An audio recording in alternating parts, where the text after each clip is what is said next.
Hello, Martin Rios here. Jeffrey Nipples recently released a video called the 25 GOAT exercises. I believe before it was called the 25 best exercises according to science, which I absolutely hate because according to science is such a buzzword, especially nowadays.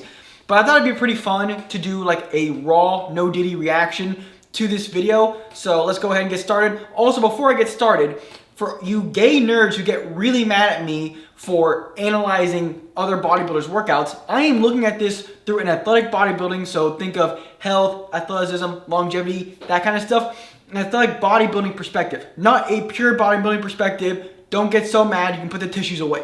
Anyways, let's go ahead and get started. If I could pick 25 exercises to build a complete physique, these are the ones. Out of the hundreds, if not thousands of exercises that I've done in my life, these are the best of the best. And here's the crazy part. To keep things interesting, I'm gonna try to set a new personal record on all 25 exercises. See, that's a crazy one. He's gonna try and get a PR for all 25 exercises in one session, I'm pretty sure. So we'll see how that goes. Probably just gonna cause a lot of bad technique and ego lifting, but we'll see. That was actually harder than I expected. Usually when I film exercise demos, I use light weights so I can focus on proper technique. See, it's funny how he says that because he says he uses lightweight to focus on technique, but like look how much he's arching on the bench press here. And knowing Jeffrey now he's more focused on bodybuilding, but he used to be kind of like bodybuilding and powerlifting, but now he's like purely bodybuilding, but he's still clearly doing a powerlifting bench with the amount he's arching here. I've talked a lot about this in my shorts about how you shouldn't be arching like that when you're lifting, but I'll probably go more in depth later in this video. But yeah, I just find it ironic how he says he uses lighter weights to focus on form when the form here is absolutely dog crap, to say it politely and politically correct. In this video, I'm gonna load up some real weight and push myself as hard as humanly possible, still using good technique. If I don't hit any new PRs, maybe I'm past my peak. If I hit PRs on all 25, that means I'm still making gains. Wish me luck. Okay, in the number 25 spot, I've got the machine lat pullover. I actually just got this vintage Nautilus lat pullover machine from the 90s for the Muscle Lab. What a waste of money, man. You don't, if I had to make a personal like private gym, which I hopefully will be able to do in the future, I'm not going to be wasting my money on useless crap like this, but let's see what Jeffrey has to say about this. And I've been using it every week. Yeah, I mean, it has a seat belt. Absolutely love it. I had to include it as an iconic bodybuilding exercise for the lats, popularized by six-time Mr. Olympia, Dorian Yates. So this machine is, you know, a lot of bodybuilders like it. It's a good back builder, but when it comes to the lats, they do lose leverage whenever you go past like 120 degrees of shoulder flexion. But, you know, when it comes to lat growth, like you might want to keep that in mind. But it's also not inherently bad to go through a full range of motion, even if it does take a little bit of leverage or a little bit of tension off the target muscle. For example, in a bench press, like at the top it's going to be primarily triceps, but that doesn't mean you just ignore the top of a bench press. Like you're still going to do the top of a bench press. So it's not necessarily bad, but, you know, people like Mike Israel, for example, and Jeffrey act like, you know, getting that full stretch is better for the lats. No, not necessarily. You're actually taking tension off of the lats. But when it comes to this machine, I think lat pullovers are good. If you want to use the machine, that's fine. I'm not too picky on machines when it comes to isolation exercises because I'd rather just like, I mean, isolation exercises itself like aren't as functional. I say that in quotes because people use functional as a buzzword nowadays. But like isolation exercises are technically not super functional because you're never going to be moving outside the gym in isolation. Isolation exercises, for the most part, I would say, are primarily just used to work on like smaller muscles like the arms, for example. So I'm not too picky on that. So I don't have any issue with this exercise. When it comes to Jeffrey's execution here, he is arching a good bit to fake range of motion. Like that's what so many people do. Like they think they're getting a deeper stretch, but they're like arching a ton.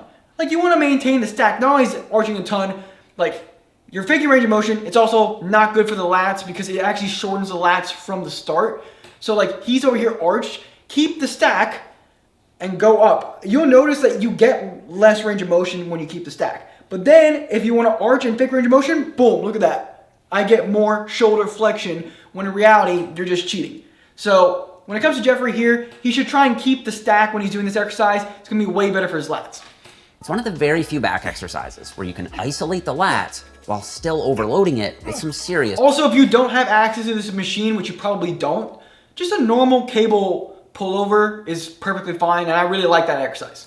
Wait, I wish I could put it higher, but since most gyms don't have it, it's just squeaking in at the 25th spot. And we'll have to see what the criteria is for what he picks, because it's hard to kind of like analyze it based on just like one option here, which is number 25, machine lat pullover. I'm hoping later on he primarily prioritizes compound lifts and not a bunch of isolation lifts, but it does depend a little bit on your goals. that's PR number 1, since this is still a new exercise for me. See, look how much he arches like at the top there. He's faking range of motion. It's not going to be as good for the lats. Like, keep that stack when you're doing the lat pullover. Yeah, you won't get more range of motion, but you're not faking the range of motion. You're actually going through the range of motion, and the lats don't start shortened, so it's going to be better for lat growth if you keep the stack there. And then, of course, we don't want to get patterned into extension and have that crap posture. I love talking about posture, so you probably know a little bit about that topic. That was a pretty easy one. Oh, wow. Number 24, dumbbell shrugs. These are making the top 25 because Okay, why are we wearing a belt for freaking shrugs? Okay, like if you wanted to wear a belt for like a deadlift or like a squat, okay, maybe I'd be okay with that, depending on how many reps it is. Using a belt for dumbbell shrugs when the exercise doesn't directly target doesn't directly load the low back is pretty crazy. The only excuse I can maybe give him is like, okay, he has like a ton of exercises throughout the entire workout, so maybe like spinal fatigue could be an issue, but like, come on, if you're doing an exercise that doesn't directly load the low back, and we'll see how many reps he does, it doesn't make any sense to wear a belt. You also look really soft wearing a belt. Like, every time I see someone in the gym with a belt, I'm like, dude looks super fragile. Like, I'm just being honest. upper traps have such a big impact on how muscular you look, yet they are often overlooked. And I really like the dumbbells here because they're so simple. You don't need to load up a barbell or a machine, just grab a... You can even tell he's a bit asymmetrical here. This is me being super nitpicky, but like a lot of people have a natural asymmetry where they have like an internally rotated right shoulder and then a little bit more of an externally rotated left shoulder. And that's just due to the natural asymmetries of the body, which is why I like to do asymmetrical breathing drills before I lift, especially for me because I actually had like symptoms. I had right neck tension, right temporalis tension, and then a bunch of headaches. I don't have any more headaches anymore after I fixed it. But just kind of saying that, you know, this is a good example of why you should do breathing resets before lifting and also incorporate unilateral exercises. Not saying he has any problems with it necessarily, and not saying that asymmetries are like inherently bad, but you do want to manage asymmetries. Pair of dumbbells and start shrugging. 23. Okay, we'll call it there. And I'm too... So, how many reps was that? 23? Like, bro, why are we wearing a belt for 23 freaking reps? Like, why? You look soft, and there's no need to wear it. For 2 on PRs. I got a little cheaty there at the end, but I'm still gonna count it because I control the negative well enough. Number 23, I'm going with... Also, when it comes to shrugs, I didn't even talk about this. You know, putting shrugs in the top 23 exercises, or top 25, this next one's not gonna be good either. Putting shrugs in the top 25, when it comes to building an aesthetic physique, is not that important, and I honestly could argue that it's actually anti-aesthetic, because I actually made a video going over the most attractive muscles according to women, and they rated the upper traps, either the upper traps last or second to last. And the main reason why I believe they did that is because big upper traps give you a really big blocky look. So in my opinion, you know, upper traps are going to be involved in different compound lifts, but unless the upper trap's like a super big weak point, there's really no need to isolate them. So, you know, I can't remember the last time I did shrugs because I don't care about my upper traps. So when it comes to building an aesthetic physique, you don't need to do upper traps. I don't know what his criteria is, but if it's for building an aesthetic physique, there's no reason why shrugs should be in this list. And then we got calf raises, so you probably know what I'm gonna say about that. Standing calf raise. The calves are the only muscle of the legs that you will always see in shorts. People respect a set of well-developed calves. Nobody respects a set of well-developed calves, okay? Honestly, if you have big calves, I automatically think you're unathletic. Like, I've seen people in the gym with absolutely massive calves, and they just look really unathletic because it's true. The guys with smaller calves, so higher calf insertions, are gonna be more athletic. So it looks really unathletic. And referring back to the most attractive muscle groups video, the girls found the upper traps and the calves to be the least attractive muscles. Why? Because they both give you a really blocky look.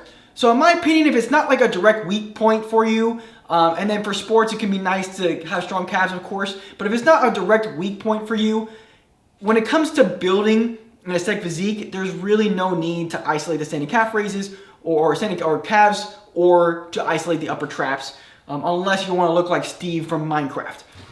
Okay. Woo! That is another new PR. Super happy about that. Number 22. I don't think it's a coincidence he's getting his PR because he knows what to go for, and he's probably like compensating to some degree to get that PR. But my thing is, when did he get those PRs? Like, did he get them recently? Did he get them like 5 years ago? Like, when did he get these PRs? And how does he even know what his standing calf raise PR is? 2. Dumbbell wrist curls and extensions. The forearms are kind of like the calves of the upper body. If you're wearing a t-shirt, your forearms will always forearms are actually important for aesthetics, not calves. Be visible and make it immediately obvious that you're a serious lifter. And dumbbells are my go-to here, since there's nothing to overthink. You just grab a pair of dumbbells, brace your arm against a bench, and flex your wrist back and forth. Dude, how does he know what his PR is? 14, one more. So you can kind of see he starts to compensate a little bit to get the PR. 15. Starts to extend the legs. Starts to extend the legs a little bit, but it's not that bad. Wow. So when it comes to this exercise selection, I wouldn't, I haven't thought about my top 25 exercises, but I probably wouldn't put dumbbell wrist curls and extensions just because, in my opinion, it's kind of a waste of time. Like when it comes to building the forearms, there are really just a couple of exercises you need. For the most part, just building the brachioradialis, which is that big meaty muscle on your forearm, that's going to be the biggest bang for your buck versus doing like a ton of exercises like wrist curls and wrist extensions. Also making sure your grip objects. So in my opinion, you shouldn't be wearing lifting straps for your back days because I can't remember the last time I needed straps for back day. I believe the last time I needed it was like when I was like barely starting lifting and my forearms were actually giving out first. But for back day, I don't need straps. I think lifting straps should be a tool, not something you rely on like a lot of these lazy bodybuilders do. So making sure you grip things, doing carries, for example, those are really good, working on your grip. And then doing hammer curls and reverse curls. So different curl variations are gonna be really good for building aesthetic forearms. Of course, if you wanna maximize the size of your forearms, then you probably wanna include these. But for the most part, I think if you're just an average gym goer, you don't need to do, a bunch of direct forearm work. Hey, let's go. I'm actually kind of excited about that one. I superset wrist curls with wrist extensions and knock out 3 sets of each in about 5. Yeah, that's smart. If you're gonna be doing wrist curls, just superset it to get the extensions too. It just saves time. It's super time efficient. 5 minutes. Man, it's crazy how I actually just barely get the PR. All right, number 20. Yeah, it's crazy how you just get the PR, probably because you know before you start the set what you're going for. So, just saying. I'm probably being a hater, but whatever. 1. Even though I'm known as the most positive fitness influencer on YouTube.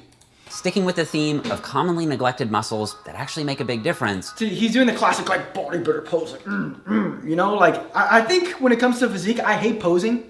One reason why I hate posing is because I suck at posing. But the other thing too is we're trying to build aesthetic, athletic bodies, right? So we kind of want the physique to speak for itself instead of, posing a ton, I've got neck curls and neck extensions. Just like your calves and forearms, your neck will be visible in clothes. That's crazy how you put that as number 21. And a bigger, thicker neck not only makes you look more jacked, it can also reduce headaches, prevent neck pain, and help you take a punch better. Okay, well I have a lot of MMA people who watch my channel, so maybe that's important. But I think for a lot of us, if you're roughly my age, you really don't care about those two. But I guess it's nice to hear. If you're new to it, do plate-weighted neck curls, supersetted with head harness neck extensions twice a week for 10 to 15 reps, and your neck will grow. Heavy deadlifts and shrugs don't grow your neck. You need to train it directly. And since most people don't, it usually grows very fast once you actually start hitting it. Okay, I'm gonna stop there. Yeah, so when it comes to direct neck work, if you're a combat athlete, that's a good accessory lift. But if you're just the average gym goer, do you really need to hit your neck? Probably not. Unless it's something where it's you are really insecure about your neck size or something, which I think you need to look a little bit more deeply if you're insecure about how big your neck is. And also I've noticed too that your posture impacts the way your neck looks a lot. If you're really protracted like that, obviously your neck's gonna look small. So I think posture plays a big role. But for the average person, don't need neck curls, don't need neck extensions for an aesthetic physique, don't need it necessarily for a healthy physique as well. If you're, like I said before, a combat athlete, it can be beneficial. But for the most part, you don't need it. I think 21 is a pretty big, or maybe not pretty big, but it's like it's rated too high in my opinion. Like you don't really need it. The most people don't need it. But you know, it really depends on your goals. There's no evidence that neck training causes sleep apnea, at least not in natural lifters, and more recent evidence suggests it's actually tongue fat that's the main issue. Okay. I'm gonna leave it there. I have not been training my neck. I don't just want to go for a PR. Okay. Yeah, so I guess he doesn't do that lift, so he didn't get the PR on this one. Finally. Okay, now we're into my top 20 exercises of all time. To get into the top 20 is tough. These are all elite. Just making it in at number 20 is the cable crunch. Cable crunches are one of the very few ab exercises that you can easily progressively overload by adding a little weight each week. And just like any other muscle, your abs will get more developed the more you train them, leading to a more prominent six-pack once you're lean enough for it to pop through. Yeah, so when it comes to cable crunches and hitting your six-pack, I think it's very individualized. Like, what do you find the best for hitting your six-pack? Like, do you like decline sit-ups? Do you like normal sit-ups? Do you like cable crunches? Even if you like some sort of like crunch machine, it's whatever. Like, it's a pretty simple muscle.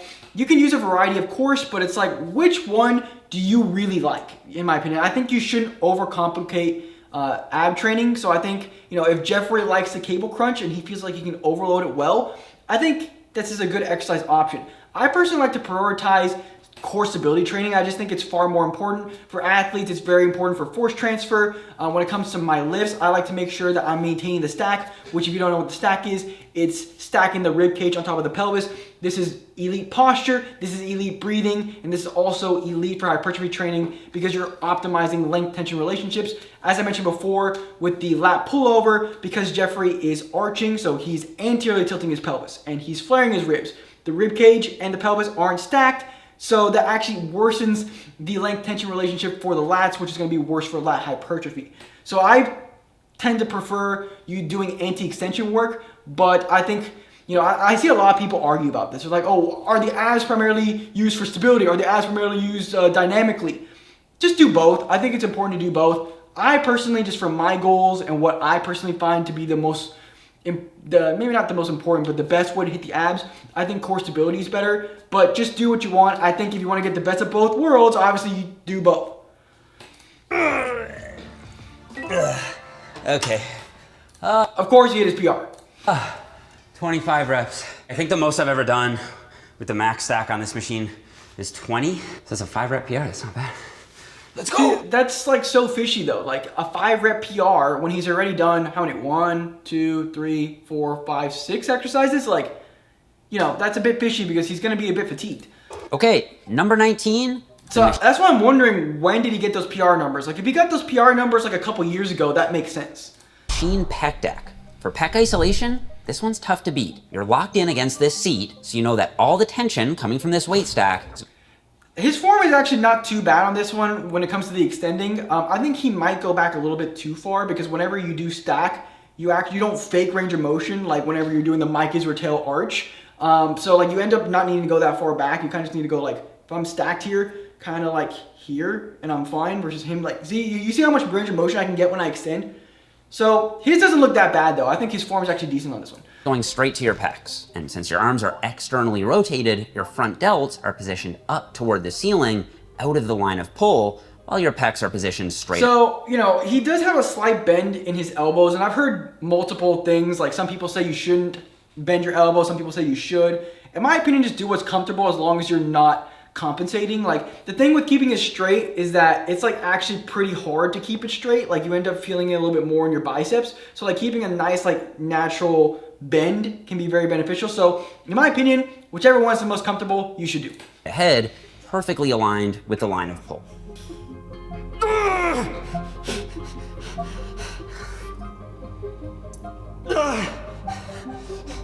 Let's see his last rep here. Yeah, no shot. Oh, well. That's 9 though. So that's 3 reps over my. So when it comes to this exercise, you need a fly variation to maximize chest hypertrophy because you can't just be doing a bunch of compound lifts for your chest and expect to maximize growth. You do want to add in an isolation exercise in there. When it comes to fly variations, I think the machine pec deck is good. I also think normal cable flies are great as well, especially because you're able to do like a low to high cable fly to hit the upper chest a little bit more. I think variety is really important. You'll probably hear me say that all the time. I think variety is important. Of course, you want to stick with one variation for a little bit, get strong at it, progress at it, and then maybe switch depending on what your goals are, or just trying to hit the muscle from a different angle. But machine pec deck, not a bad exercise. If this is one of your favorite ones to do, I have no problem with it. Like I said before, I'm not too picky on the machines when it comes to isolation lifts. When it comes to compound lifts, I'm a little bit more picky, but as long as you're prioritizing free weights, I don't think it's that much of an issue. 3 reps over my previous PR, which is kind of insane, but I truly do think it's because I would normally go for that as my last set. But still, to get 3 reps, that's actually crazy. Number 18, reverse pec deck for the rear delts. I do these to the side, but I think a standard reverse pec deck is total. So he like kind of starts to rotate into it. Like that's why I always say that people like to fake range of motion. Fine, and this way you'll get about twice the range of motion, and all that extra ROM is coming in the lengthened aspect. But that's the thing though, like you're also, the rear does have worse leverage there. Like it just speaking like that, like it's, oh, you lengthen tension, oh yeah, 100% that's good. It's a little bit more complicated than that. But it's kind of like I said with the machine pullover. Like, yeah, like you can go full range of motion. It's kind of like the bench press, for example. It's like full range of motion is good too, but if you just want to like hit the rear delts, honestly, you don't really even need to go that far. In my personal opinion, sometimes go a little bit heavier, load up the rear delts, maybe just do it bilaterally, just boom, both arms, and sometimes maybe go across. I wouldn't necessarily do what Jeffrey's doing here and make a black and white claim saying that going across is more beneficial. Okay. Ooh. Hey. I'm surprised he didn't keep the weight the same, so he could have seen obviously the reps were kept constant and then the weight wasn't, so you can tell he progressed, but I would assume he maybe would have kept the weight the same just to see what he could have done with the weight. It would have been easier to see progressive overload. Got it. One thing to keep in mind when setting a PR, your technique has to be the same, otherwise it doesn't count. Hopefully you noticed that I was going just as... Yeah, he's right. Like, you definitely want to keep the technique the same, but I feel like a lot of people might even do like micro compensations to where they don't even know. I've been really thinking about progressive overload recently and thinking about how a lot of people will try and do whatever they can to do more than what they did last time. And at first it might be a small compensation, but then you end up creating a pretty big compensation. So, I think it's really important to make sure that you're keeping the form constant, especially because whenever you start to compensate, you start to extend. And, I kind of mentioned before that you want to keep the ribs and pelvis stacked. And then whenever you're extending right, that's a compensation. You're not actually building, I like to say true core stability, because whenever you are extended, you're relying on joint compression and not the neuromuscular system to stabilize. In my opinion, just keep that in mind. Try not to compensate. It can be very hard whenever you're just like, I gotta progressively overload all the time. Just focus on loading the muscle and try and progressively overload, but it shouldn't be a end-all be-all kind of thing. Slow on the negative as I normally would. Doesn't need to be super slow, but it has to be controlled. If technique isn't consistent, PR doesn't count. Okay, number 17, weighted dips. Dips are an incredible mass builder for the pecs, front delts, and triceps. Weighted dips, fantastic exercise. I like to consider dips as a tricep exercise. I don't really like to consider it as a chest, but it's neither here or there. Like, you can say it's a chest or not. Like, in my opinion, because most people have a pretty well-developed low chest, you really don't need to put that as one of your chest exercises. So I like to use it as a tricep exercise. I like to keep the elbows a little bit more tucked in, but if you want to use it as a chest, or even just focus on just overloading and getting strong at the exercise and not overthinking like elbow position, I think that's fine as well. They're amazing for progressive overload. And then his form here is crap. I'm not going to judge him too much because I used to do dips like this, but you can see here, he's doing what everybody does, right? He wants to lift as much weight as possible, right? He has a PR of 135 pounds. This is kind of a fake PR. Of course, lifting as much weight as possible is a thing, but if you're trying to maximize athleticism and hypertrophy, you don't want to be dipping like this. Look at Jeffrey here. Look, you can see he's pretty extended here. Extended here, shoulder blades really far protracted. You want to keep the pelvis and ribcage stacked, and the way you do that is by putting your feet not behind you, but in front of you. This helps keep the pelvis neutral, and then focusing on keeping those ribs down. Okay, this is going to be way better for the chest in particular, because whenever you're flared like this and extended, the pecs are starting from a shortened position. You're not actually getting a good stretch on the pecs. So I want you to make sure the ribs are down. We want to make sure that the feet are in front just to help maintain the neutrality of the pelvis, and then go from there. And I don't like to keep the shoulder blades pinned back and down. I like to reach a little bit at the top. So kind of like, hopefully this makes sense, but like reach down a little bit at the top, get some natural scapulohumeral rhythm there. You can get a deeper range of motion than on presses. Once you can do 5 or 10 clean reps with body weight, gradually add a little weight each week using... So yeah, of course you can do a lot of weight, but it's because he's extended. I would rather you, and this is what I do a lot less weight, really focusing on maintaining the stack. I'm telling you now, you will feel it in your muscles way more when you focus on maintaining the stack, because like I said before, it optimizes length tension relationships because so many muscles are impacted by the rib cage and pelvis position. A belt. Now, the only reason that they aren't ranked higher is that some people get cranky shoulders if they do them too often. If you ever feel some pinching though, just try leaning forward a bit more and only go as deep as feels comfortable on your shoulders. No. So it didn't hit his PR here, but like I said before, I don't count this, but at the end of the day, if his goal is to lift as much weight as possible, whatever, like do whatever you can to lift as much weight as possible. But like I said before, if you're looking to maximize hypertrophy and athleticism, as well as posture, because I'm not going to say that extending 1 or 2 times is going to cause you to have bad posture. I'm not saying that. But if you're doing every single lift in extension, which most people do, and it's what happened to me, when you're doing every single lift in extension all the time, there is a good possibility that you're going to default to this extended position. And that often looks like an anterior pelvic tilt. Then you have to use accessory muscles to breathe, and then boom, there you go. You get that crap posture that you don't want. So stack the ribcage and pelvis, man. I had some people commenting on my videos like, oh, because of Martin Rios, when I die, I'm going to make sure my pelvis and ribcage are stacked. And I'm like, that's the attitude I want to see. So close. Darn. Number 16, the Nautilus Glute Drive. If you don't have this machine, a barbell hip thrust still does the trick, but I find the machine a lot more comfortable on my hips. This is one of the only ways to get a huge overloading stimulus for the gluteus. So you can see he's kind of extending here as well. Like, when it comes to any sort of hip thrust, like you're literally just trying to get action at the hips per se, not necessarily of the spine. So you're not trying to extend like that. Not too picky on that one, but I would say like try and keep the stack even on those kind of lower body lifts as well. Maximus. And obviously, this is a particular machine. The only reason why I kind of like machines for hip thrust because it can take so long to set up the hip thrust. It's insane. So if you have a hip thrust machine that you like, go ahead and use it. He clearly likes this one, but just do whatever hip thrust you can. I think hip thrusts are a great exercise for the glutes if that's something you want to prioritize. But I personally prioritize hinge movements. But like I've always been saying, depending on your goals, I don't even think I've ranked these exercises. Oh no, dips are good, yeah. Without taxing the quads. And there's a large pile of research demonstrating that the hip thrust is very effective for muscle growth. The only reason that it isn't ranked higher is that a lot of gyms don't have this machine, and many people do find the barbell less comfortable. Yeah, I would just not rank the hip thrust super high just because when it comes to my goals, I like to prioritize those standing compound lifts. So I like to do a lot of hinging, lunging, and squat movements. So not too often hip thrusts, but hip thrusts are a great exercise, don't get me wrong.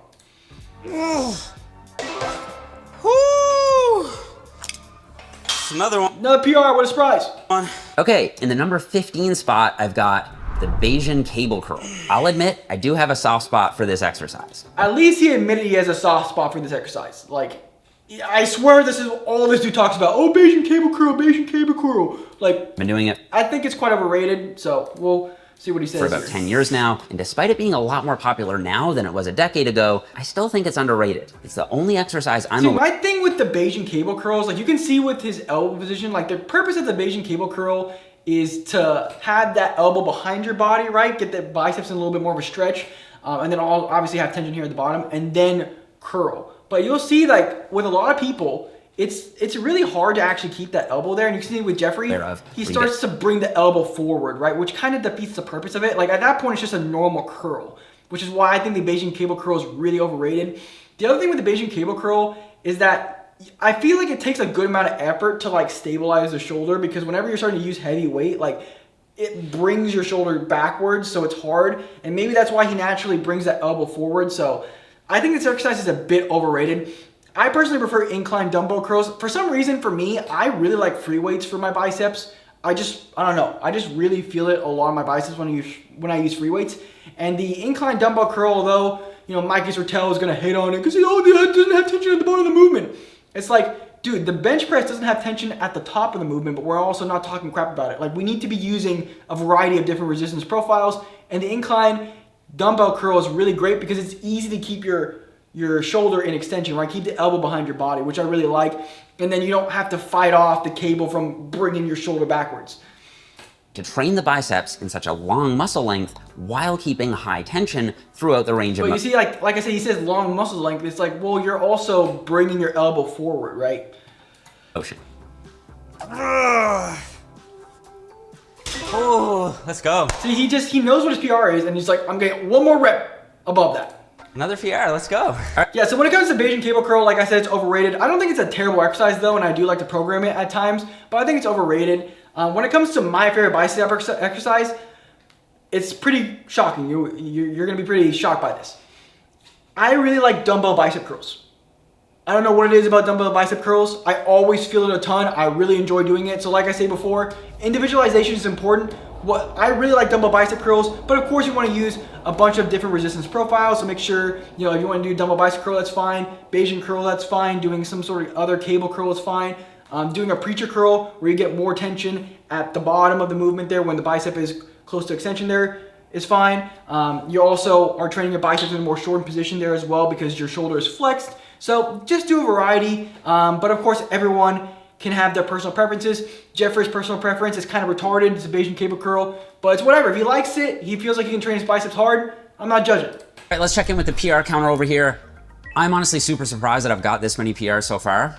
Yeah, because you know what the lift is, and then you just get more. And you might be doing micro compensations, or maybe I'm just being a hater. It's possible I'm being a hater. Even though I'm the most positive influencer, I might be being a hater here. But he probably knows what the number is. And also, like I said before, we don't know when he got those PRs. Like, when did he get that PR? I don't know.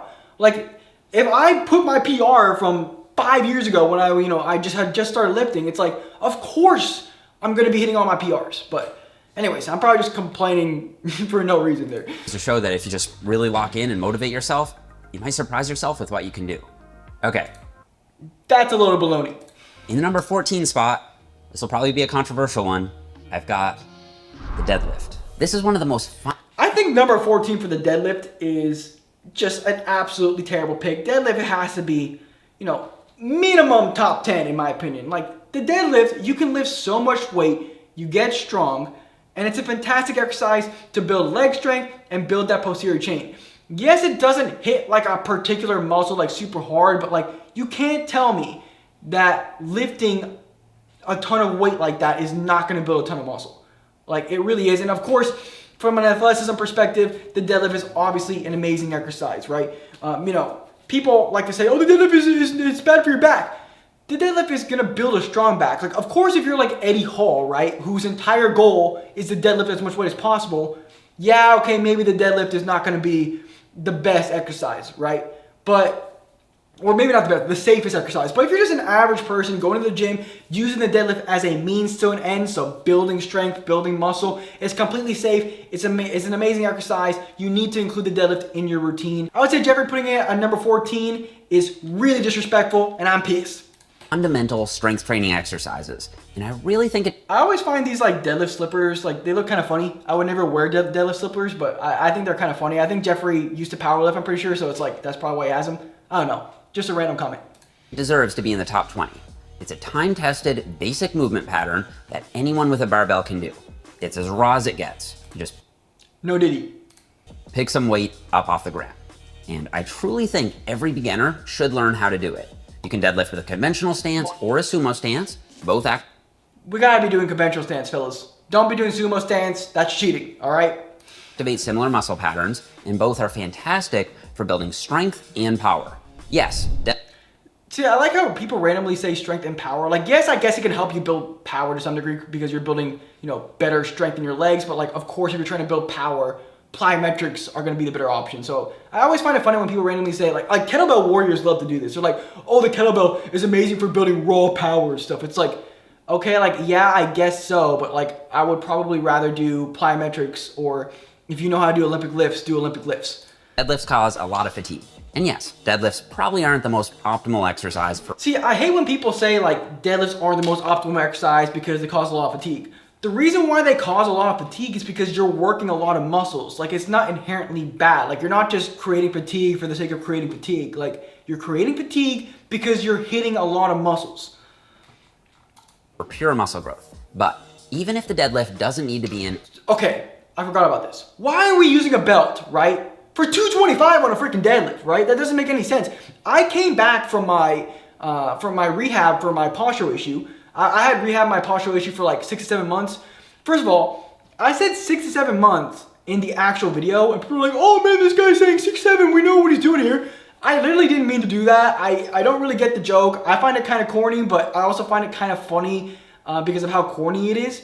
But anyways, yeah, I had been rehabbing an injury, and I just did my first workout with doing the deadlift in a long time.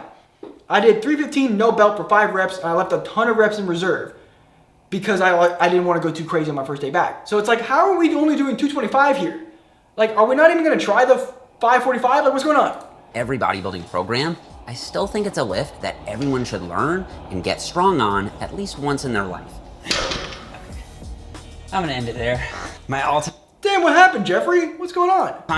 deadlift PR is 545 pounds. Look at old little Jeffrey here. 545. From back when I was competing in powerlifting. Yeah, there you go. Yeah, he competes in powerlifting, or competed in powerlifting. I'm not focused on powerlifting right now, so I'm not even gonna pretend like I'm going full throttle on that one. No PR on this one. At number So you just didn't even try.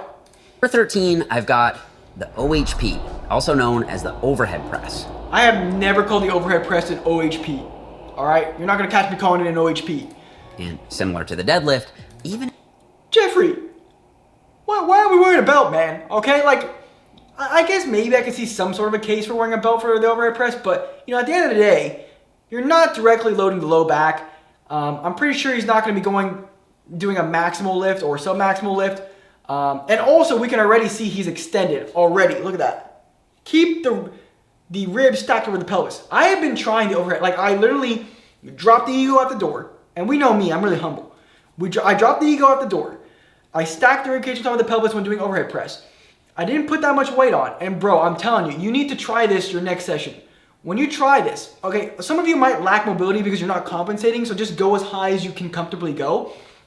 But when you try this, you are gonna feel your shoulders like you never have on an overhead press. It's pretty crazy. You need to try it out. It's awesome. And you know, just like the pecs and the lats, you know, making sure that you stack the rib cage on top of the pelvis optimizes length tension relationships. So do that and then do the overhead press, guys. You know, if you watch my channel, your goal, you're probably not a powerlifter. I have some powerlifter people who watch my videos, but if you watch my channel, you are probably not a powerlifter. So your goal in the gym shouldn't be to see how much weight you can horsecock, right? Like, your goal in the gym should be building muscle in a functional and athletic way. And then that also involves, you know, athleticism. Like, you know, whenever you're extended like this, you don't want to default to that position because you lose movement options. Like, you lose the ability to move in the frontal, so think moving side to side. And then transverse plane, so rotation. Whenever you're extended, you're very stable, but you lose movement options. So you don't want to default to that position as an athlete either. So unless you're a powerlifter, don't be doing this sort of like extending. And if you are a powerlifter and you watch my channel, just do other exercises that will counteract this. Do your split stance exercises, do unilateral training, and then do your breathing exercises as well. if it isn't the most optimal exercise for hypertrophy on paper, it's just such an important movement pattern that everyone should learn and get strong at. So you got Jeffrey here, boom, extended, boom, boom, extend. And a little bit of extension at the beginning. You know, I don't blame him because this is like a relatively new concept I've learned about, and actually I've seen other people are preaching it as well. But yeah, we gotta stack the rib cage on top of the pelvis. Let's lower the weight, really focus on good form. Some point in their life. If you've never picked up a barbell and pressed it over your head, I don't think you're the best lifter that you can be. In fact, if there's any... I like how he says that because there's a lot of science-based lifters who hate on the barbell overhead press at least. So I like to see, I like seeing Jeffrey do this exercise. One lift that I'm One of the GOAT exercises. most impressed by as a coach and as a lifter myself is the OHP, because I know Stop calling it OHP. firsthand just how hard it is to progress on and how impressive it is when someone can nail it. So he did 6 reps, so I guess wearing a belt isn't that bad, but like, I just don't see why he's wearing a belt for an overhead press, bro. No PR here either. Okay, number 12, the walking lunge. There isn't a lot of research on lunges, but for my personal and my... Why are we wearing a belt for freaking walking lunges? Like, I understand, like, he's doing a ton of exercises, but like, why are we doing it with the walking lunge? Like, yeah, there's gonna be some sort of low back loading on this exercise, but it's like, dude, you're probably gonna do a ton of reps because you did 24 reps last time. Like, you don't need a belt unless you're doing maximal or sub-maximal lifts. I don't get why he's wearing a belt here. He might be causing spinal fatigue because when you extend, you're starting to load joints up more than the muscles. Versus like, not saying you don't load up muscles when you're extended, but you're starting to load joints more. So, that might be why he's wearing a freaking belt, but I don't understand why he's wearing a belt. You look soft. If you want to wear a belt in the gym, put it underneath your shirt, because I'm telling you right now, and I know a lot about the bitches, okay? The bitches, they don't like guys wearing belts. They like guys like me who go out there raw, all right? coaching experience, there's no exercise that crushes the glutes like lunges do. I can do one hard set of walking lunges and be sore for days. And if you haven't done them in a while, do one hard set on your next leg day and you'll Yeah, so when it comes to walking lunges, when it comes to how far you walk, I think he talked about this see later. what I mean. You can hit these Ronnie Coleman style. Maybe he talked about it later, I don't know. But when it comes to walking lunges, I personally don't really use them, but I think it's a great exercise. I personally just prefer reverse lunges because, you know, we're always moving forward, so moving backwards is also really good for your knees. So I like doing that. I also just like normal like split squat exercises. So Bulgarian split squats, for example, I would probably put up here for sure for like a number 12. Bulgarian split squats, one of the best exercises. Like has to be one of the GOAT exercises. I probably put that at top 5. I haven't thought about my list, but I'd probably put that top 5. Just normal split squats. Just working on one leg first and then doing the other one. But walking lunges are a great exercise. Forward lunges are good as well. Any sort of lunge variation. So I'm not gonna say that's a bad exercise, but in my personal opinion, I prefer reverse lunges and I prefer Bulgarian split squats.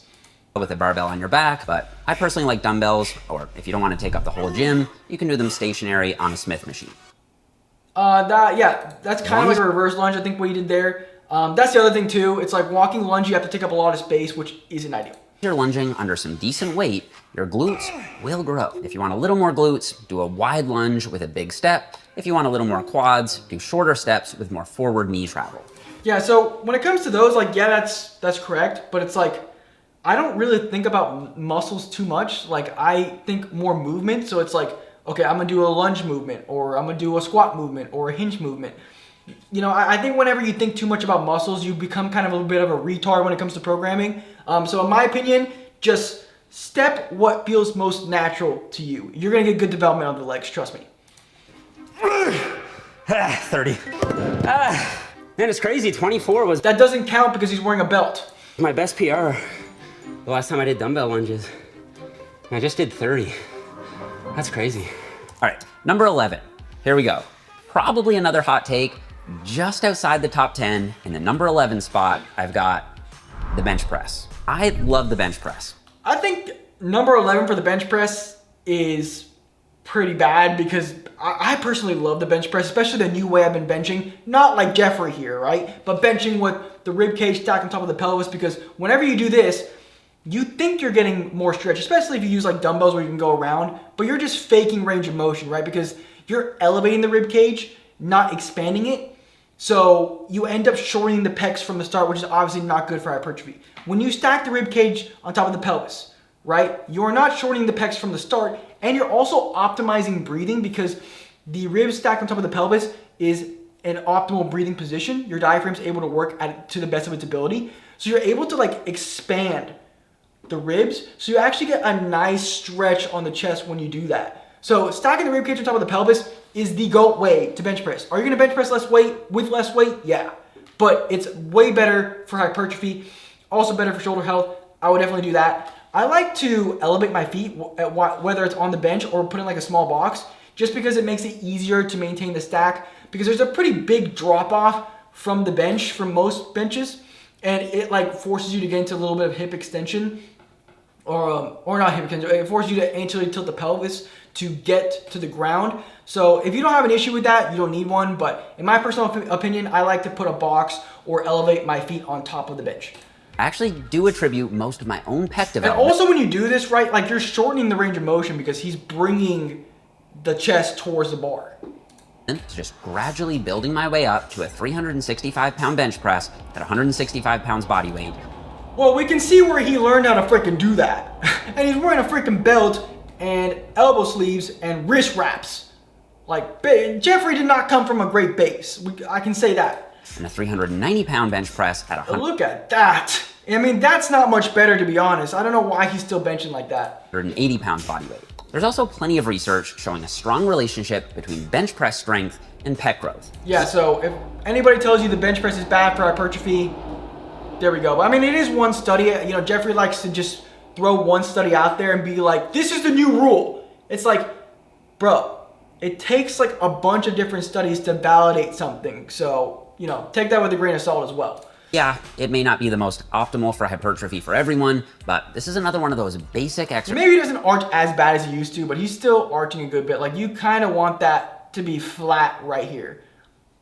Exercises that everyone should try to get strong at some point in their lifting career. I'm cooked. No PR on that one. See, if like you're not gonna be powerlifting anymore and you're not gonna get a PR on your bench, please bench press with the stack, okay? And tell everybody that your boy Martin Rios changed your bench press form. I would really love that, and we can maybe be friends. At least once, you need to feel the satisfaction of loading some weight up on the bench. That's not satisfaction there. That's just being a dumbass. Belt, elbow sleeves, wrist wraps, crazy arch. Press that you've never tried before, That's loading joints. That's not loading muscles. and pressing it up and off your chest for a new PR. I think it's one of the most gratifying experiences in the gym. Of course, most people just spin their wheels on the bench press. They load up the same weight week after week and month after month and do it for their 3 sets of 10 or whatever. But to get a big bench, you need to be intentional about it. That means tracking your lifts from week to week. And officially, as of today, the best way to do that is using the new macro. Okay, I'm skipping that. You guys don't want macro factor workouts. You want to join my free community where you get an entire course for free. You also get bonus stuff from my brother Mario, who's really big on like mental health stuff, because you don't know how much your mind influences the world around you. It's pretty crazy. So be sure to join my free community. You don't need macro factor workouts, so I'm going to skip this. Okay, now we're into my Don't scan the QR code. No, I'm just kidding. If you want to get Jeffrey's stuff, I'm not going to, hurt his business. top 10 exercises of all time. So up to here, the list was kind of a mix of some personal hypertrophy favorites All right, top 10. and some basic fundamentals. My top 10 exercises are the 10 exercises I think you should do if you can only do 10. So if someone says, I can only do 10 exercises. All right, so I guess I'll judge these harsher because these are the only 10 exercises he said you should be doing if you can only do 10 exercises, if you're in some weird hypothetical scenario where you can only do 10 exercises. Which 10 should I do? These are the 10. All right, coming in at the number 10 spot, I've got the seated leg curl. The hamstrings. I think this is kind of retarded to put in because, a lot of people work out from home and they don't have access to machines. But the seated leg curl is not inherently a bad exercise as long as you're doing your hinge exercises, right? Because so many bodybuilders are really gay for the seated leg curl and leg extension. Like, that's all they want to program. That's all they think about. It should be a tool. It should be an accessory lift. It shouldn't be your main lift, right? So if you want to use the leg curl, have you done your squat? Do you have a lunge in your routine? Have you done a hinge yet, right? Then you can incorporate a seated leg curl. Make up about 40% of your thigh mass, and they're a lot more important for reducing knee pain and promoting knee joint health than many realize. Training them directly is huge. Also, this 12. I think the hamstrings are more important because they help you maintain the stack. I know I sound like a broken record, man, but the stack is OP, okay? The hamstrings help anchor the pelvis from behind, no diddy, and stop the pelvis from anteriorly tilting. And they have better leverage than the glutes, so they're more important for that. So making sure you do your hinge exercises and making sure you do some sort of like direct knee flexion work is really important. A training study found about 50% more hamstrings growth. See, I don't like this because it's like you should be doing both variations of a lying and seated. I think you're going to get the best overall hamstring growth. I honestly don't really think. I pretty much know you're going to get the best overall hamstring growth if you're doing both a lying and seated leg curl. So do both. In my opinion, also incorporate some more functional options. I really like Swiss ball leg curls. Those are really, really cool. You can do some sort of like GHD hamstring curl. You can also do Nordic curls. If you're new, just focusing on the eccentric is great. So, you can incorporate some machines for the hamstrings. That's fine, loading them up. But also, I think incorporating some athletic work that's a little bit more functional is a great addition, and it's super fun. With seated leg curls than lying leg curls. Now, if you don't have a seated leg curl machine, lying leg curls definitely still get the job done, or you can do Nordic ham curls. See, I don't like how he's like that. Like, let's keep good form. Let's keep consistent form. Okay, number 9, the leg extension. This one is ranked so... I just said it. Like, these bodybuilders love their leg extension and leg curl. It's like, cool. If you want to do leg extension and leg curl, that's fine. But a lot of bodybuilders will substitute some sort of like unilateral quad exercise or unilateral exercise like a lunge, maybe some hamstring work, but they'll substitute a unilateral exercise for leg extensions. That's when I get pissed. But if you want to put a leg extension, don't put the seatbelt, okay? You look stupid. Don't use lifting straps, which he isn't using. But if you want to incorporate a leg extension into your leg routine, just as accessory work, making sure you take those quads close to failure, making sure you hit the rectus femoris, that's completely fine. But I only give you the pass to use a leg extension if you are doing a lunge variation, which if you watch my channel, you definitely are, but a lot of bodybuilders don't. It's pretty crazy. And, I can talk about this in another video, but unilateral training, I guess I can maybe just go over unilateral training. Unilateral training is so important because you are more closely mimicking the way the body actually moves, which is like alternating, not both sides of the body doing the exact same thing at the exact same time. And because the body's asymmetrical, you are going to be it's biased towards the right side. You're going to be using your right side more. So incorporating unilateral exercises is so important for developing a healthy body, but also a symmetrical one as well. Highly, because it really is the easiest, most accessible way to isolate your quads. And contrary to popular belief, some recent anatomy research suggests that the quads are the biggest muscle in the human body, bigger than the glutes or the lats. They I don't really care. deserve some special attention. Now, sure, you could do reverse Nordics or sissy. I think reverse Nordics are pretty cool. It's something that I've been trying out recently. You want to try and keep the stack, guys, because, the quads are going to be impacted by the pelvis position for sure. So keep the stack. Don't fake range of motion like my boy Jeffrey's doing here, but maybe give that a try. I'm going to try it out and see how that goes. I think reverse Nordics can be a really fun and cool way to isolate the quads. Squats, and I think they're both great options, but a lot of trainees do find them awkward, less stable, and trickier to overload. Definitely more tricky to overload, but I still think it can be fun to use. And the tried and true leg extension, which most gyms are going to have.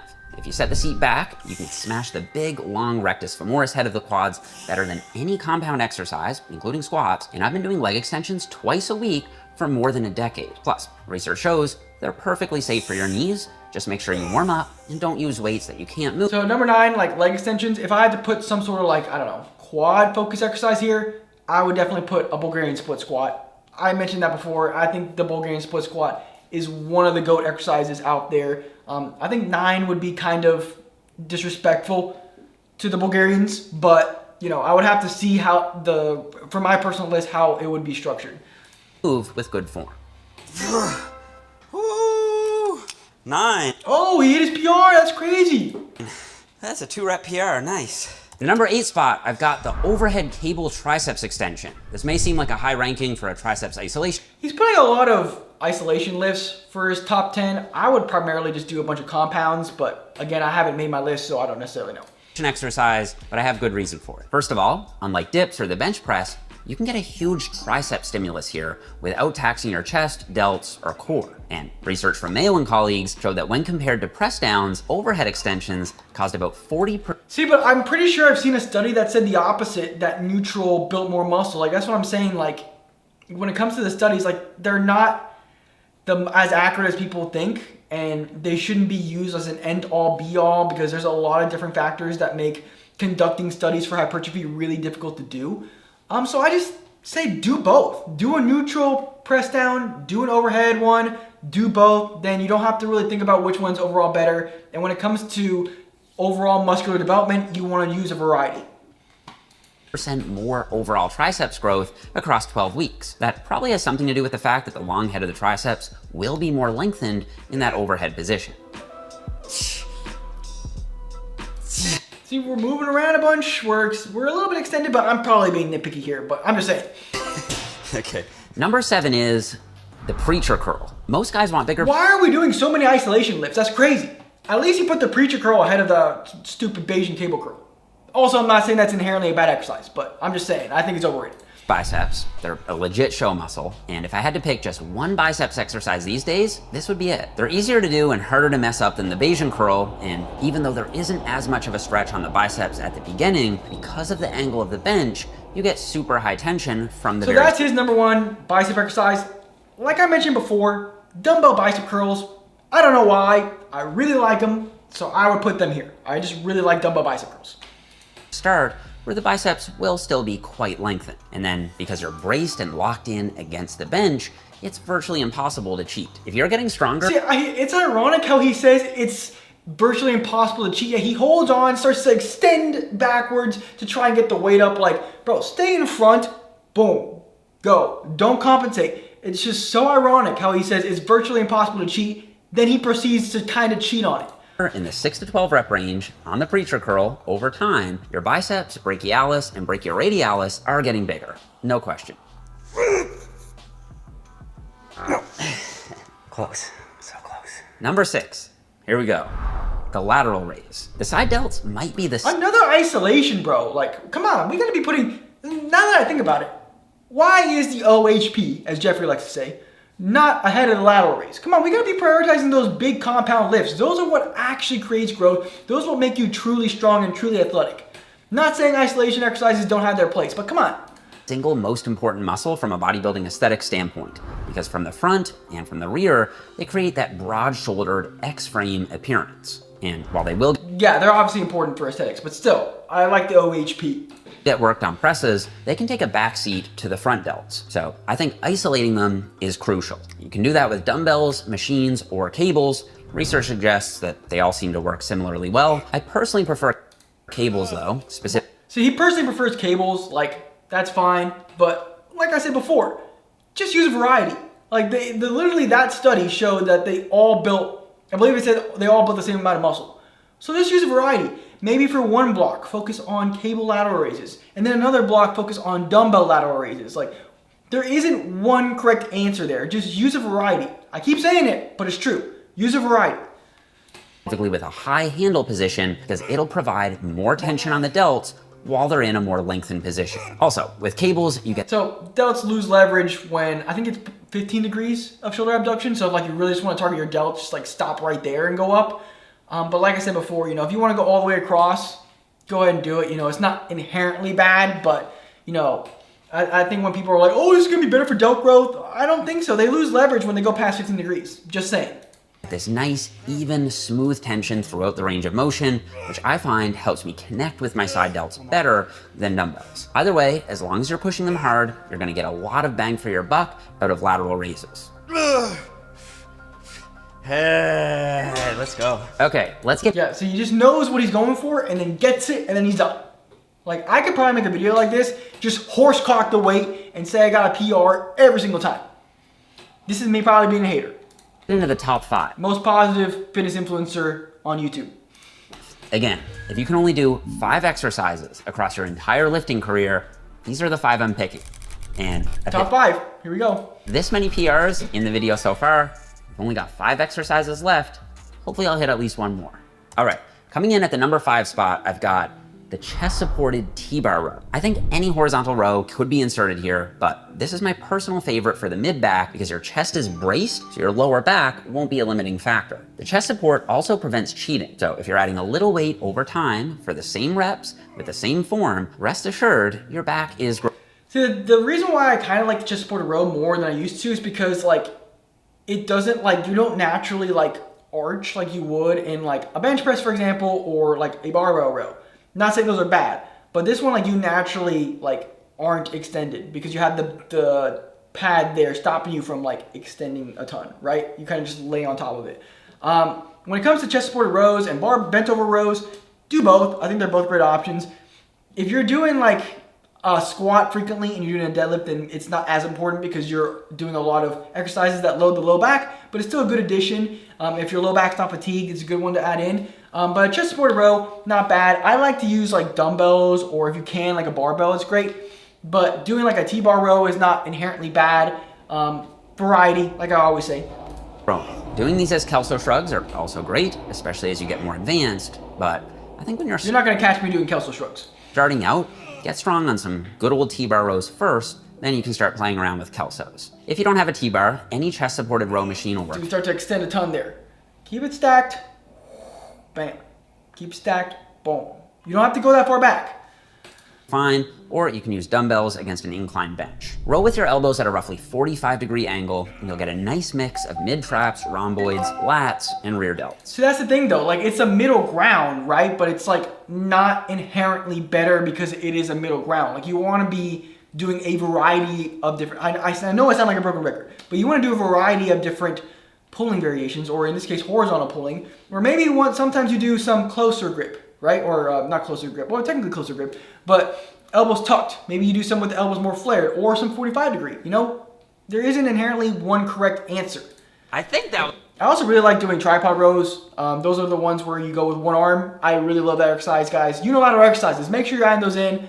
I'm not gonna go at Jeffrey too much for not including any sort of upper body unilateral exercise, just because he's more focused on hypertrophy, and bilateral exercises for the most part are gonna be better. But just make sure you're incorporating unilateral exercises. So a lot of these you can just do a unilateral variation. Was 9? Let's go. Okay, in the number 4 spot, I'm going with Romanian deadlift. I think every training program needs a hinge-based exercise. There we go, hinge-based exercise, let's go. You basically bend forward on the negative and then extend your hips on the positive. That can be a conventional deadlift, 45-degree back extension, good morning, and so on. But I really So you can already see he's really extended with the good morning. Not as much for the Romanian deadlift. like the Romanian deadlift the best. I prefer to... So when it comes to the Romanian deadlift, guys, like a lot of people, when they do it, they'll like pinch their shoulder blades back. Like have like a little bit of a natural reach when you do it. This stops you from extending. over the conventional deadlift because it's much less fatiguing for the same or perhaps even greater stimulus on your glutes, hamstrings, and spinal erector. See, like, he's putting the Romanian deadlift against the normal barbell deadlift. I think you want to be seeing them as a team, right? Maybe one day on your lower A workout, for example, do a Romanian deadlift and then do like a barbell squat. And then on lower B, do a barbell deadlift and then do either some lunge or maybe like a front loaded squat, right? They should be on the same team. They're both great exercises. I wouldn't say one is inherently better than the other one. I prefer it over the 45-degree back extension because it's a lot easier to overload, and I prefer it over the good morning because it's easier to learn. Yeah, I don't really do good mornings. Just because, you know, you're kind of just focused on hitting the glutes and or the hip extensors, I guess you could say here. So don't really find myself doing good mornings, but it's not a bad exercise. And feels smoother. Regardless, if you don't have a basic hip hinge movement in your program that you're gradually getting stronger on, you're definitely leaving some gains on the table. Okay, I'm gonna go there. That's 8. Woo! Shouldn't be wearing a belt if you're doing 8 reps on an RDL, bro. Like, come on. Okay, in third place, my number 3 exercise of all time, I'm going with the incline bench press. This is my go-to pressing movement because it gives you the best of the So, of course, his incline bench press technique, not great. I mean, if you're going to want to hit your upper chest, you're obviously going to want those elbows to be more tucked in versus so flared out. This was not that bad, but maybe a little bit more tucked in. And then, of course, he's arching so much to where he changes the angle to more of a flat bench, right? I used to do this as well. Like, he does it to where now the lower chest is more aligned with gravity. You want the upper chest to be more aligned with gravity. So, guys, come on. Tuck that in. You're not pre-shortening the pecs, and you're going to get way more growth.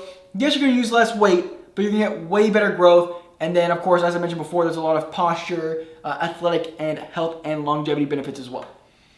vertical press and a horizontal press with just one exercise. You get the delt activation of a shoulder press with the pec activation of a flat bench press. In fact, like, I don't like that claim because he's going to cite one study that says that, but it's like, bro, like, do you really think the incline bench press is just the benefits of a vertical press and a flat bench, but combined? Like, there's some secret exercise that hits everything better? I don't believe that. In my opinion, also, you really shouldn't be too focused on muscles. Like, do an incline press, do a flat press, and do an overhead press, right? Don't be like, oh, this one's better than the other one. They're different things. They accomplish different things. Some research shows that you get more upper pec growth. He says some research shows, right? But have we seen other research? Like, are you looking at the entire body of research or just looking at one study and being like, this is the way now? With the incline press without sacrificing any gains in the mid or lower pecs. All you need is an adjustable bench, a rack, and a barbell. I've been doing these on the Smith machine lately, and just adding a little weight each. See, the way he does it on a Smith machine, because also that Smith machine was like a little bit more angled. Let's see it. Adjustable bench, a rack, and a barbell. I've been doing these on the Smith Yeah, machine. see, like that's more angled. He's also, again, so flared that he ends up, that one is, and also look how flared his elbows are. This is a flat bench. That ain't an incline bench. I know you're on an incline, but that ain't an incline bench press. Lately, I'm just adding a little weight each week in the 6 to 8 rep range. Same with that one. Most studies use around a 45-degree incline, but anything in the 20 to 45-degree incline zone will work great. Just fine. So let's take the PR with a grain of salt here because he's flaring like crazy. But of course, like I said before, if you're just doing pure numbers, of course, this is going to be better. But let's drop the ego at the door. On an angle that feels good for you, stick to it and get gradually stronger at that incline before switching it up. You can do a swap for dumbbells or a machine.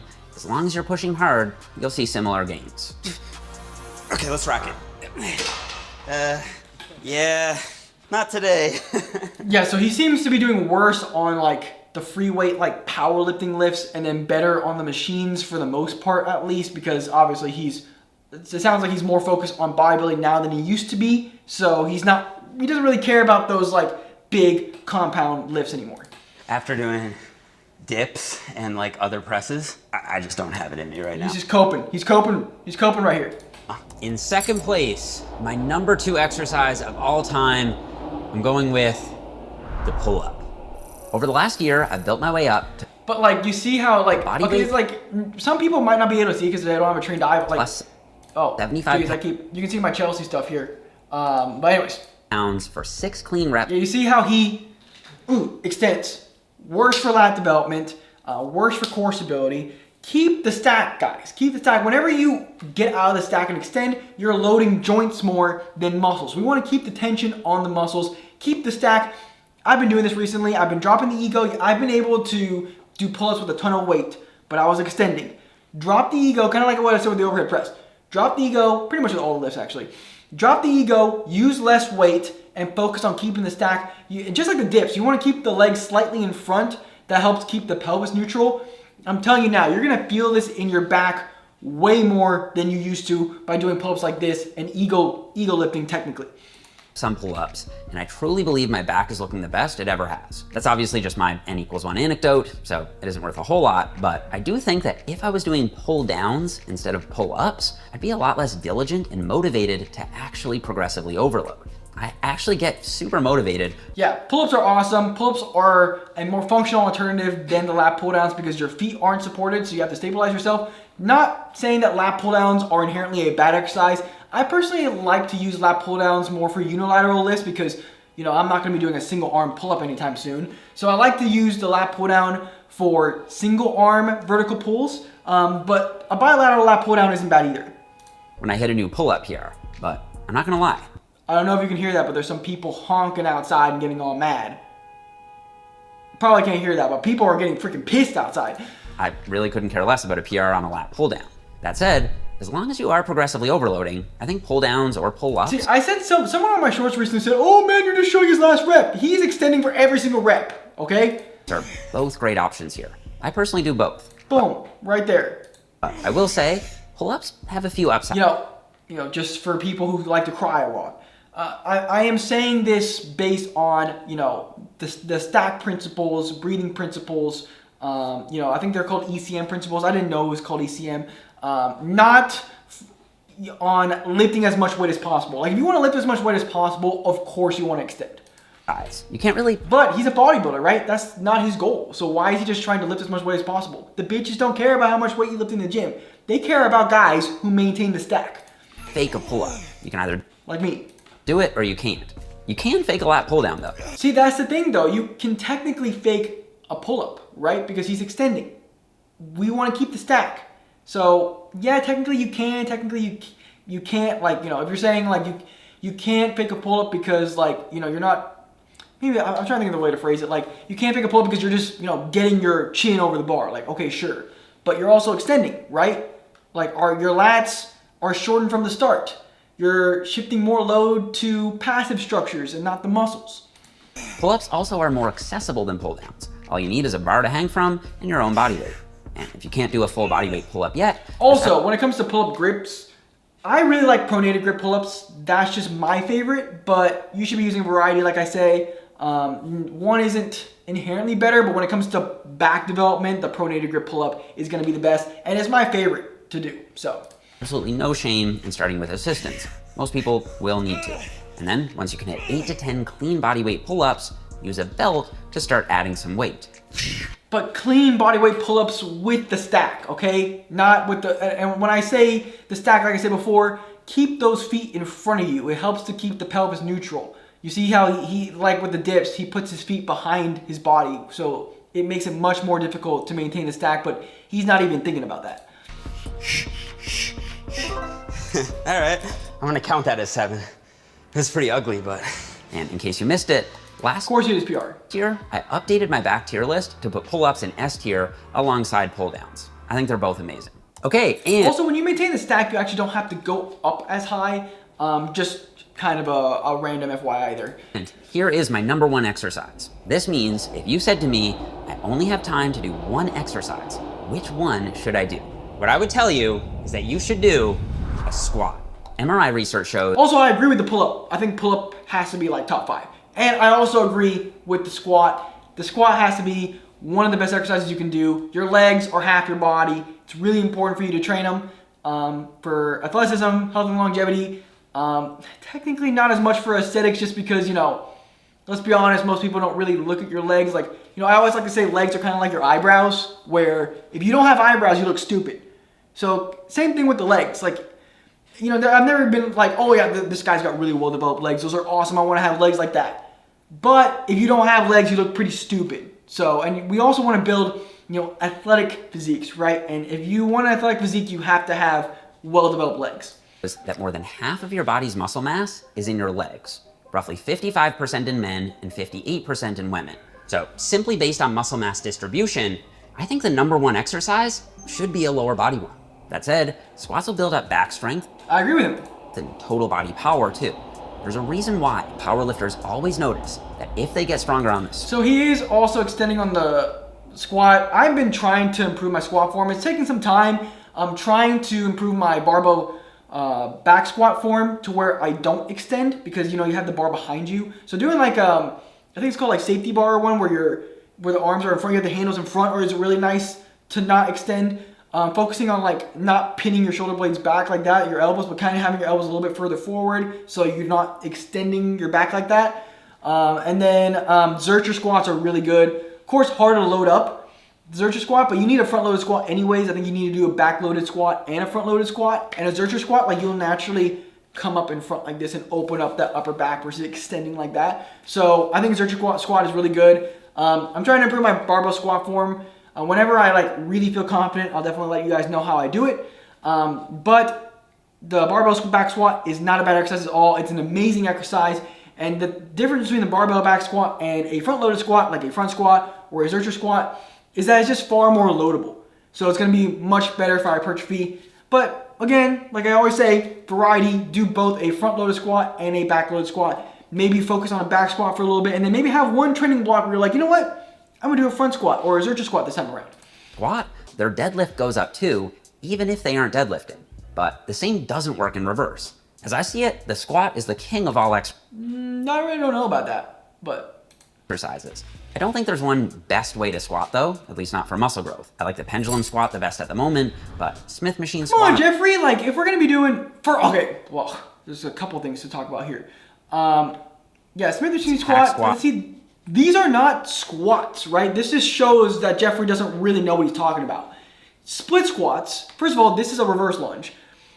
Split squat is considered a lunge movement because look at where you're positioned, right? That doesn't look like a squat, right? So those are both lunge movements. So I don't know what you're doing there. And then we gotta prioritize the free weights, man. Like if you wanna do your machines, fine. I personally don't really see a room for a machine because I'm like, well, if I'm doing a barbell squat one day, then the other day I want to do a front loaded squat, right? Or just doing barbell squat, just focusing on that, and then doing a Zercher squat later on.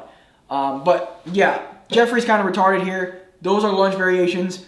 Do the barbell back squat. Squats, Bulgarian split squats, they're all so good. You get high tension in that deep squat position where the quads and the glutes are both stretched. When it comes to squat depth, I think there's a lot of people who like pressure you to go in like ass to grass all the time. But we all have different biomechanics. We all have different restrictions. I always say go as deep as you can comfortably go. Of course, not selling yourself short, but go as deep as you comfortably can go. You don't have to go ass to grass if you can't actually do it. Like he's wearing his little Olympic lifting shoes. That makes it easier for him to do it. So yeah, again, go as deep as you can comfortably go. Don't be too pressured into going ass to grass. I would say try and shoot for like parallel plus or minus 10 degrees.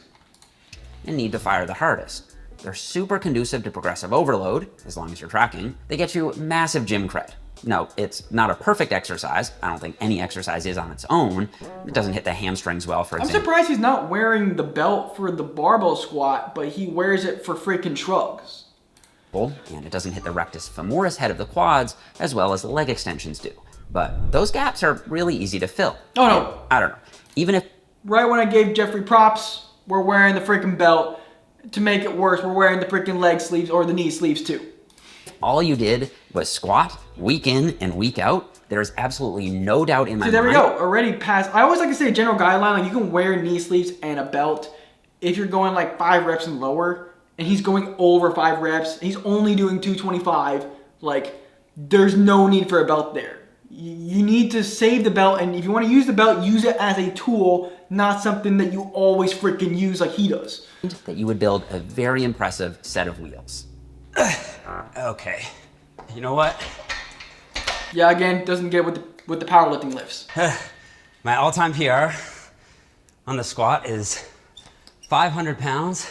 I think that's, and I did yeah, that. that's right about it. I don't want to give him a shout out for his macrofactor workouts. So that's about it. Let me know what you guys think about this video, especially me doing like a more live reaction to these videos. I feel like it's easier for me to just be natural. You know, may not be as like, you know, organized and stuff, but it allows me to be more natural, go over particular topics, and hopefully allows you guys to learn a little bit more about strength and conditioning and about my training philosophy and the way I like for people to train. So thanks for watching this video. Be sure to subscribe and like if you enjoyed, and be sure to join my free community. I'm gonna start doing weekly Q&A calls. If this video hasn't already been out, honestly, it's probably when I get this video out, I'll have already started doing weekly Q&A calls. So I'm gonna be doing weekly Q&A calls in my free community, and I would love to meet you. So be sure to join my free community. I also have a free course in there. So yeah, thanks for watching the video.